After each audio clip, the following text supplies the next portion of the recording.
आज शादी की सालगिरह पर कमलेश जी ने बाहर डिनर करने के लिए कहा। मन तो नहीं था क्योंकि सुबह पहले अनाथालय फिर मंदिर भी गए थे तो बहुत थक चुकी थी, लेकिन फिर भी शर्मा जी का मन रखने के लिए शीशे के आगे बालों को संवारने लगी। बालों को संवारते संवारते अपने अतीत के पन्नों में खो गई। अपने माता पिता की सबसे बड़ी संतान में जैसे ही सरकारी स्कूल में अध्यापिका बनी, मेरे लिए रिश्तों की कतार लग गई थी, जिनमें से एक कमलेश जी का रिश्ता मेरे लिए आया। कमलेश जी सरकारी बैंक में ऑफिसर के पद पर कार्यरत थे। पहली मुलाकात में हम दोनों एक दूसरे को भा गए थे। मेरे माता पिता ने कमलेश जी को सुयोग्य वर मानकर मेरी शादी कमलेश जी से तय कर दी।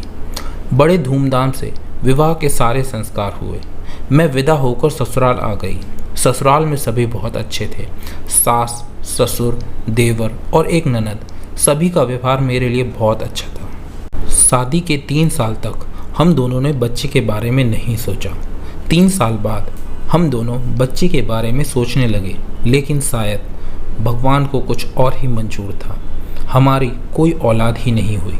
धीरे धीरे समय यूं ही बीता और हम दोनों अकेले हो गए।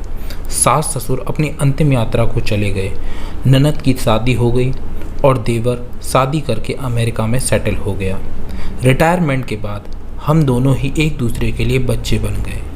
हम दोनों सुबह एक साथ वॉक पर जाते, घर आकर लूडो खेलते। घर के काम के लिए कांता बाई लगा रखी थी, जो हम दोनों के लिए खाना बना देती और घर की साफ सफाई कर देती।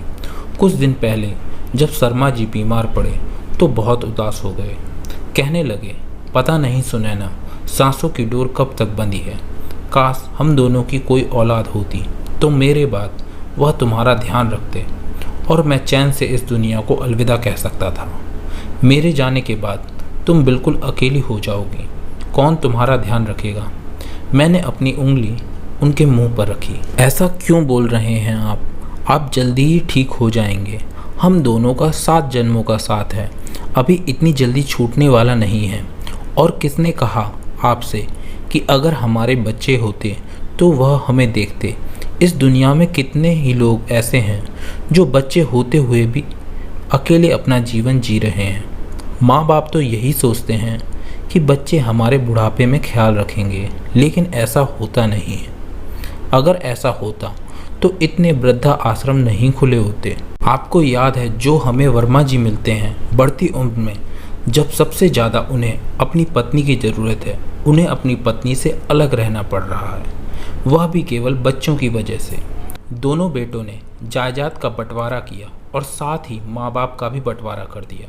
योगेश जी याद हैं आपको, जिन्होंने बच्चों के लिए अपनी सारी संपत्ति को बेच दिया और आज बच्चे विदेश में हैं और वे और उनकी पत्नी अकेले यहाँ अपना जीवन काट रहे हैं। अरे हम तो अकेले इसलिए हैं कि हमें औलाद नहीं है। कितने ही इस दुनिया में ऐसे माँ बाप हैं जिनके 4-4 औलाद हैं, लेकिन वह भी अकेले अपना जीवन व्यतीत कर रहे हैं। इसलिए आप इस चिंता को अपने दिल से निकाल दीजिए कि अगर हमारी कोई औलाद होती तो वह हमें देखती और वह हमारे बुढ़ापे का सहारा बनती।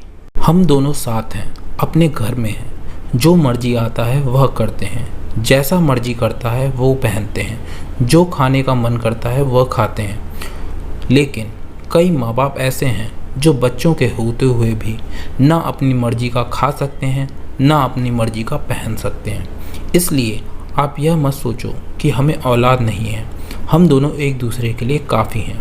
मैंने अपनी बात ख़त्म की और उनके लिए उनकी पसंद की अदरक वाली चाय बनाने चली गई। बीबी जी, सब काम हो गया, अब मैं जाऊं? कांता बाई की आवाज़ से मेरी तंद्रा टूटी। हाँ कांता, अपने बच्चों के लिए ये फ्रूट, मिठाई और यह कपड़े भी लेते जा। मैंने कांता को ढेर सारी मिठाइयाँ और कपड़े दिए तो उसके चेहरे पर खुशी देखकर मन को बहुत खुशी हुई। दोस्तों, आपको ये कहानी कैसी लगी कमेंट सेक्शन में ज़रूर बताइए। अगर कहानी अच्छी लगी हो तो वीडियो को लाइक और शेयर कीजिए और ऐसी ही कहानियाँ और पाने के लिए चैनल को सब्सक्राइब कीजिए और बेल आइकन को दबा के ऑल पर सेट करना मत भूलिएगा। तो फिर मिलते हैं नेक्स्ट वीडियो में। Till then take care and keep smiling.